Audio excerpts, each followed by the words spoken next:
All right, so I've been doing a fair amount of Joe Dispenza meditations, thinking about going to his week-long intensive here coming up in January, possibly in Colombia. But I like one of the things that he said recently. I went to a weekend intensive that they put on here locally recently, and I liked one of the things that he talked about, which was, we all have programs running in our minds, and of course those programs. He's talking about programs, which I like the word programs. And the programs are related to in our vernacular, to the beliefs that we have. So if I have a not good enough belief, NGE,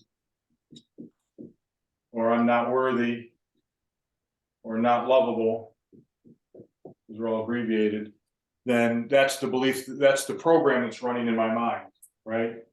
So I start to see that. Wherever I look, I see that. And I've had this experience with one of my students at school where, I keep telling her she's the poster child for projection. Like she looked at some guy called her lazy, and she said, "Why do you call me fat?" And the student and I were like, "I didn't call you fat, I called you lazy." And she was, "Oh, okay." But she thinks of herself as fat. She's really worried about feeling fat. So that's what she hears and sees, even though that's not what people are saying. So that's the program that's running for her, and that's why she sees it everywhere. So we talked about the programs a lot, and so one of the things he said, which I really like, so the program goes like this: we get caught in a loop in our program. So I'm not good enough as a program, then I see it even when it's not there, which reinforces my belief in it. And then I see more of it and experience more of it. My markers are all dying. Got my third marker. And then I experience it. In other words, things happen to me that reinforce that I'm not good enough, as well as seeing it everywhere. And then I hear it when it's not being said. And again, it's more reinforcing. It gets bigger and bigger and bigger in my mind. Okay. Just grows and grows and grows in my mind. And so that's the program. So one of the things he said is we have to become the observer. We have to observe the program. And once you observe the program, you're no longer the program. You're the observer watching the program.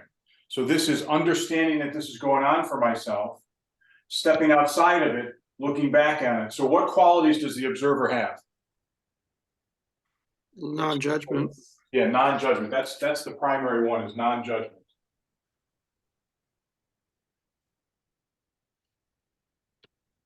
That's sort of the primary characteristic you have to have, because if you get into judgment, you get back into this loop, right? So if you start judging yourself for the fact that this is even going on, that this program is running, or that you have this belief, then you're getting back into the loop, right? That's why it's really important to step back and say, what we always say is, isn't that interesting? Isn't that interesting what I'm thinking, or what I'm saying, or what I'm doing, or how I'm showing up, rather than judging myself for it. Try another marker. Another marker. Oh, that was darker. So, any other qualities for the observer? I think Neville nailed it. That's the big one. Is if you can. I'd say forgiveness, because that brings in a shift of perception.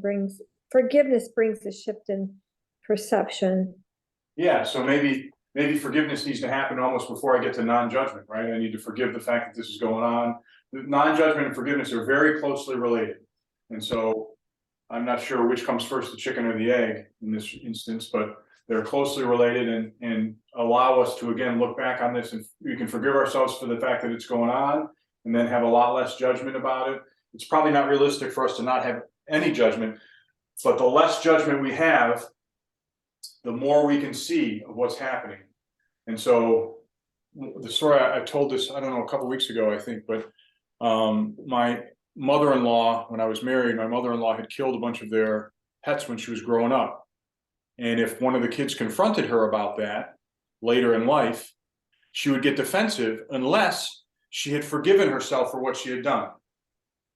In other words, as long as she held herself in contempt for what had gone wrong and what the mistakes she had made, if she forgives herself, then she can she can be less defensive. As long as she's in contempt with what she did, she's going to be defensive when the subject or the topic is brought up. If she's forgiven herself, then she can be conscious to what's going on for the other person.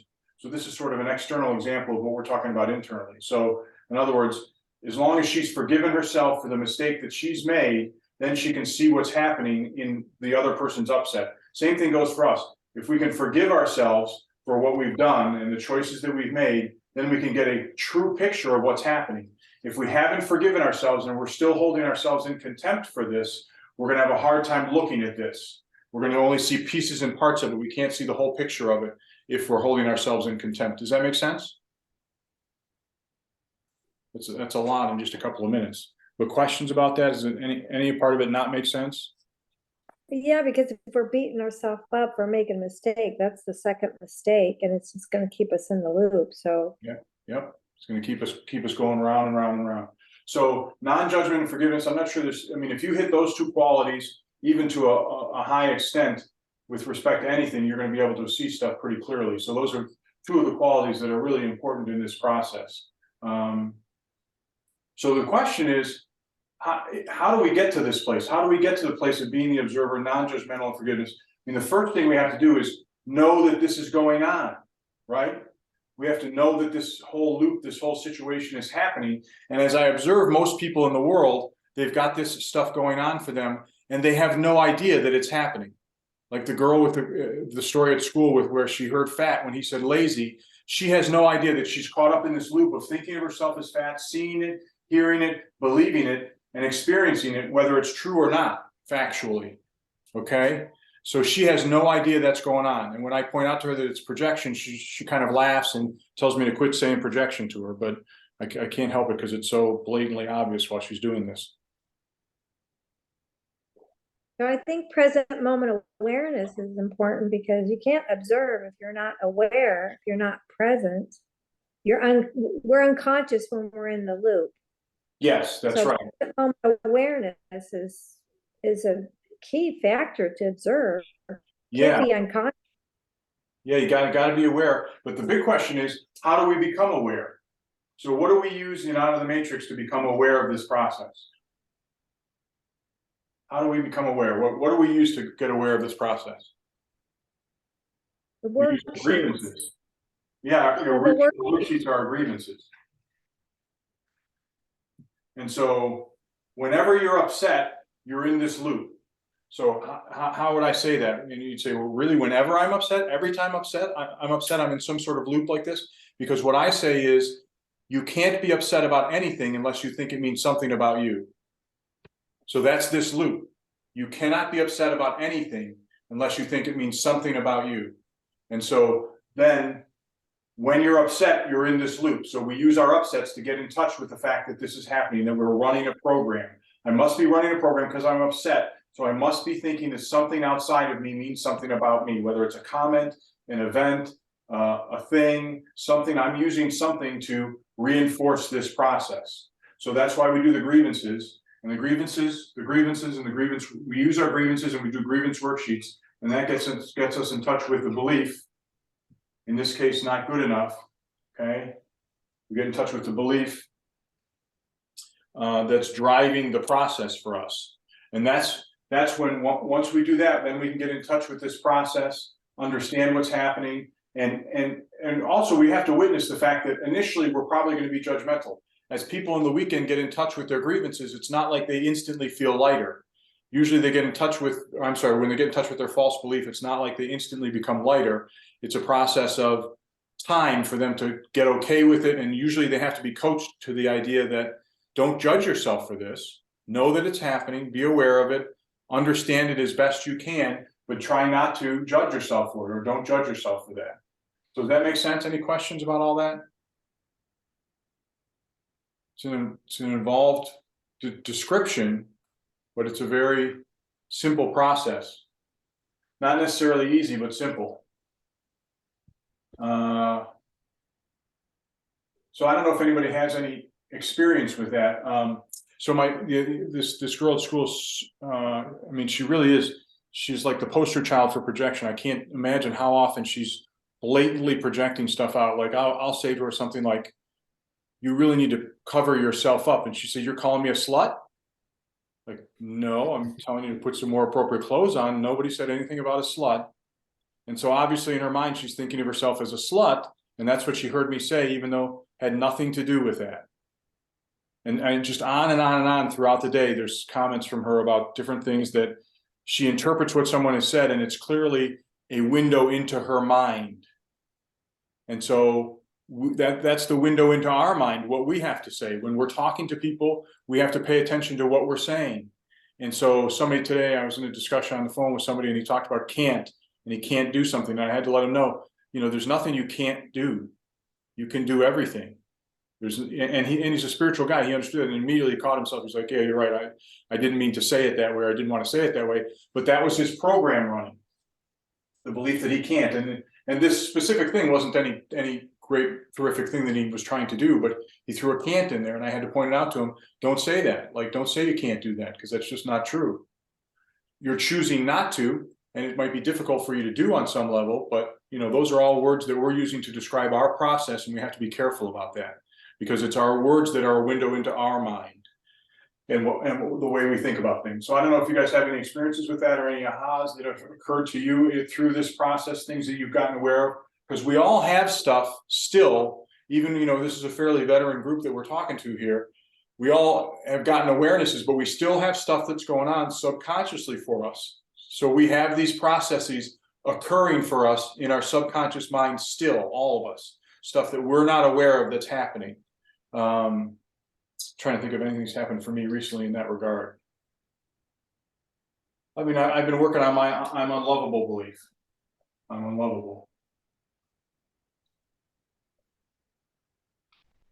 And so I've gotten more information about that recently, and the what I've seen is, what I've started to understand or feel is the idea that I kind of learned that as a kid, that I started to feel unlovable about myself.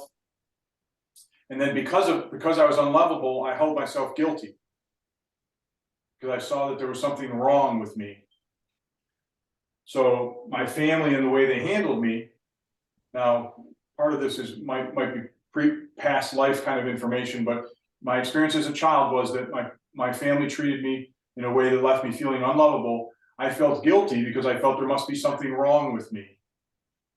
And then throughout my life, I punished myself, including with illness, with physical illness, for the guilt that I felt about the fact that I was unlovable. So that's going beyond just witnessing the belief. I see it, I experience it, I hear it, I get that this is happening. Now, as I start to process it and get more comfortable with it and step outside of the process and observe it, I start to get other information about how this occurred and what it looks like and what I've done to myself. Because what I want to do is start to say to myself other things. So what could I say to myself instead?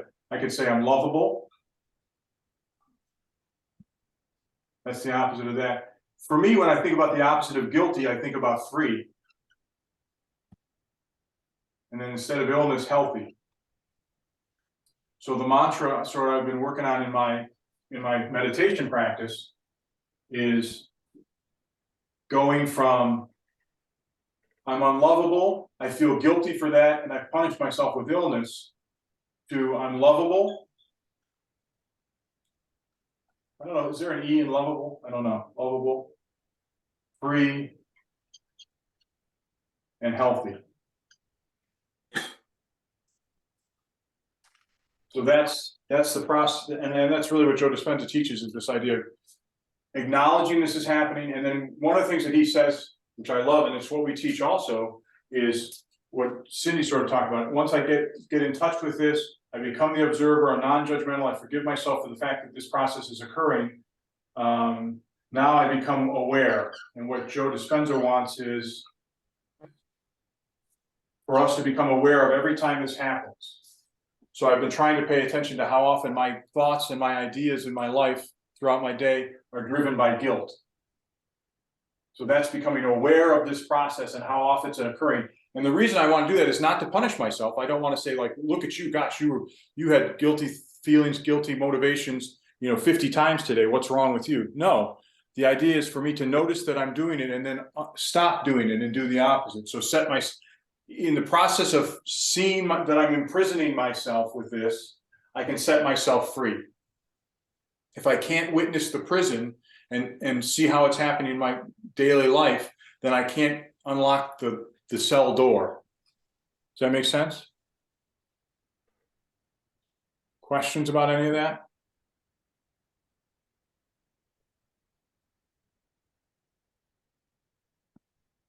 Can anybody relate that to anything that's going on for them? Anything and everything. Yeah, I mean, really, it's going on for all of us, but I don't know if anybody can get into the specifics of something that's happening for you around this process. Always. Yeah, I mean, part of it is, I'll go back and say, it's hard to have what Cindy wants us to have, which is absolutely right, which is awareness, when we're feeling bad in some way, shape, or form about ourselves or about what's happening. So we have to forgive ourselves. But we got to get aware of it first. And again, we get aware of that through our grievances. So again, anytime you're upset. So anybody have anything that upset them today? Or should I say, do you want to pick one of your upsets from today? And I certainly have things that upset me during the day today.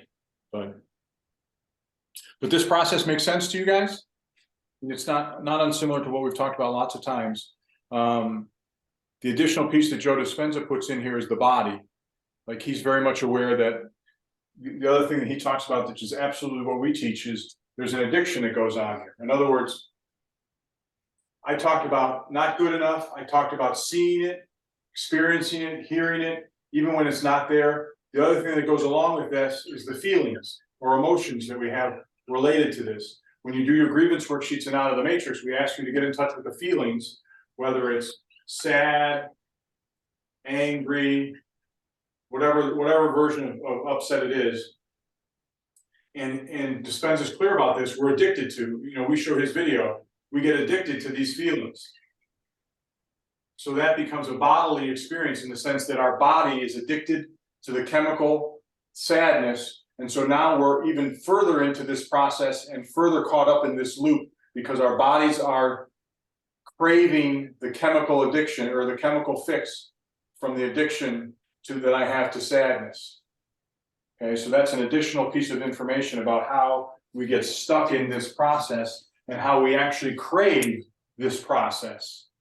Okay, so my young lady at school who's talking about being a slut or being fat, whatever the story is that she's telling herself, she's got some feelings associated with that. And she's a young lady who also, as I've tried to teach her some of this information, because she's very smart, she's very engaging, she made it clear to me, and you guys may have heard this, that she wants to be miserable. She likes being miserable. So she doesn't want to do this. And so she's getting her fix in terms of one of the things that she gets out of this process is attention, but also she's getting some sort of a chemical fix. I don't know what the feelings are that are going on for her, but she's clearly being voicing her addiction when she says, I like this. I like being miserable. And she made it clear she likes the attention, but I think there's also a physical, biological component in her body in terms of experiencing what's going on with her body and the chemical fix. And we show this video where in the weekend where the chemicals that get released from your hypothalamus into your system, those chemicals that we experience as emotions, dock on every cell in the body, and the same cells that the heroin cells lock onto. So that's a piece of why this process seems to be so difficult to undo. We've got the experience of seeing it, hearing it. We've got the fact that it's subconscious. I'm going to do my snowman, conscious, subconscious. So not good enough lives in my subconscious mind. So initially, I'm not even aware that it's happening. And then I look at my grievances. That gives me a clue about what's happening. I get in touch with the false belief. And then I start to see the process that's happening with my false belief. I see that I'm seeing it in places where it doesn't exist. I'm experiencing it where it might not be there, and I'm hearing it where it might not be said. And so I'm witnessing my addiction to my not good enough belief. And then I have the additional piece of information that it's something that I'm addicted to in terms of the chemical fix that goes on. So there's a lot of information I can start to glean from all of this and understand what's happening for me. And through that understanding, I can look back and be the observer. So one of the ways that we can become non-judgmental about this process is hold ourselves innocent.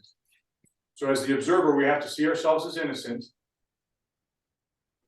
And one of the ways that we can say that we're innocent is, I've been unaware of this process happening. In other words, I've been doing this to myself, but I've been doing it unconsciously, subconsciously, out of my own awareness. And so I haven't been doing this to myself consciously and on purpose consciously. It's been going on subconsciously for me. So I'm actually innocent in this venture because I didn't know. The example I give is if I was a quarterback on a football team and a coach gave me a play that I'd never seen before and never practiced before, and I went out and failed, could I really hold myself accountable for that? No, I had no idea what was going on. I had no idea what I was supposed to do. And the same thing goes with this. When this process is going on and I'm unaware of it, consciously, I can't make choices other than this process because it's running my show. It's subconscious. And remember, 90% of our thinking is subconscious, generously speaking. 90% is subconscious. And when it's subconscious and it's running the show, I can't do anything about it. So again, to review, it's really important to get in touch with your grievances. That kicks in the fact that I've got something outside of me that's upsetting me. Let me look at what that is. Let me get in touch with the belief by doing the iceberg worksheets. Let me get in touch with the feeling. So now I know that when I do have the feeling, once I get that not good enough and sad are connected, then when I feel sad, I can start to say to myself, is this my not good enough belief? And then the other question that Tony always asks, and it's a great question, is what must I be believing about myself? What must I be believing about myself that would leave me feel this way? So when I'm feeling something other than peace, love, and joy, P, L, and J, I can ask myself, what must I be believing about myself that would leave me feeling something other than peace, love, and joy? Okay. And then you instantly are driving yourself back to being inner directed. In other words, I have an event that occurs outside of me, a car accident, a flat tire, somebody calling me a name, my mom being rude to me, whatever the experience is, I've had that experience and I'm upset with the person, thing, event that occurred.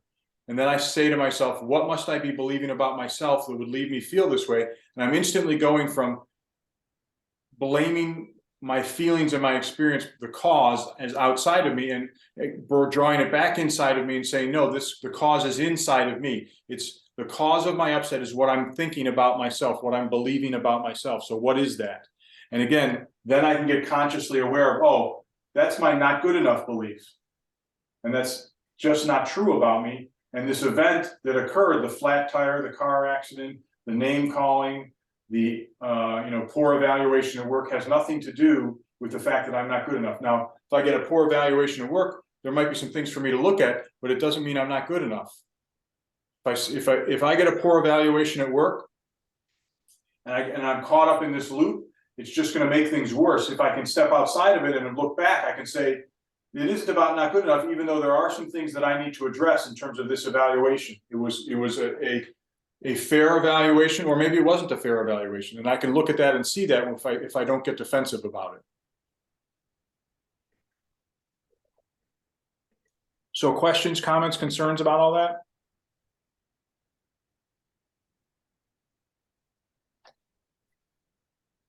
All right, anything else going on for anybody? If not, I'm going to show a video in a few minutes. In a program running. That's the program. Yeah, it's me when I'm 7 years old. Yeah. So Joe Dispenza, I have a question for you. Huh? I have a question for Joe Dispenza. Not Joe Dispenza, Joe Medina. Yeah. I got my Joes mixed up. I'm like, wait a minute, who? Yeah, you're like, Joe Dispenza's coming on? I didn't know that. Holy crap.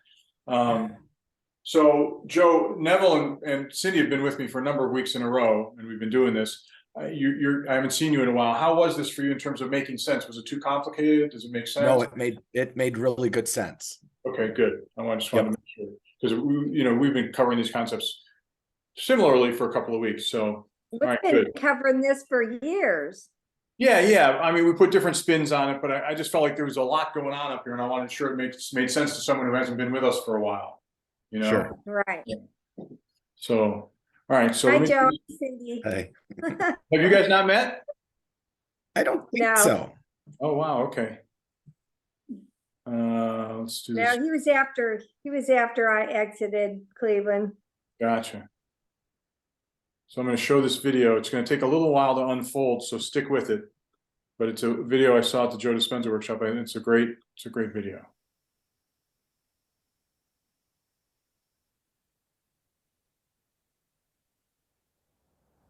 Not a lot of sound, not a lot of words in fact, almost none.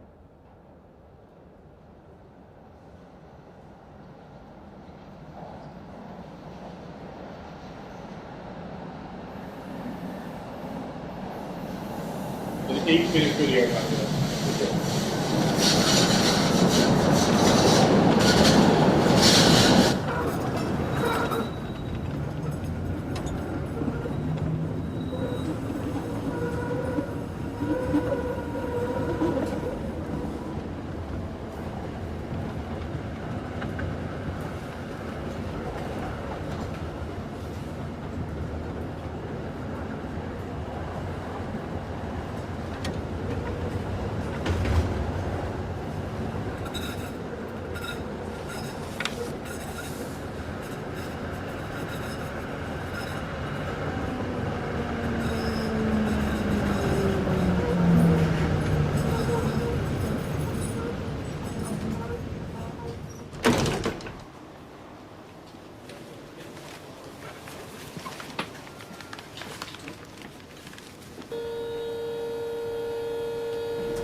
Whew, all right, so he showed that in a room with about 50 people. We were all busting up, cracking up. It was hilarious. My eyes are watering from laughing. Yeah, isn't that great? And it's sort of like, you know, we get into this, we sometimes we do all this thinking, you know, we're doing all this thinking about all this stuff, and that's all fine and dandy. Is my screen being shared right now? No. I can see you. You can see me? Okay. Yep.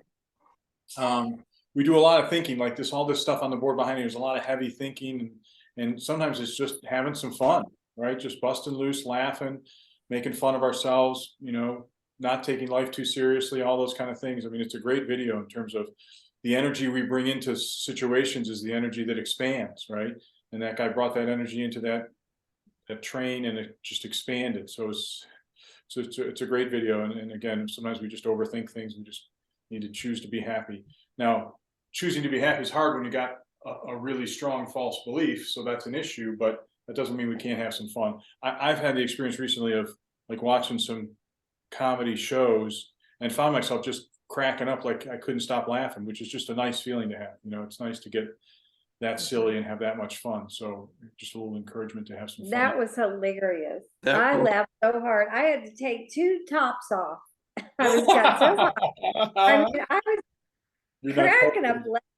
I muted myself. I was like, that was great. And did you see how unhappy and serious everyone looked Yeah, in the beginning? exactly. Like Yeah, no one was smiling. And he just started smiling, and it was like, wow, just his smile compared to the other yeah.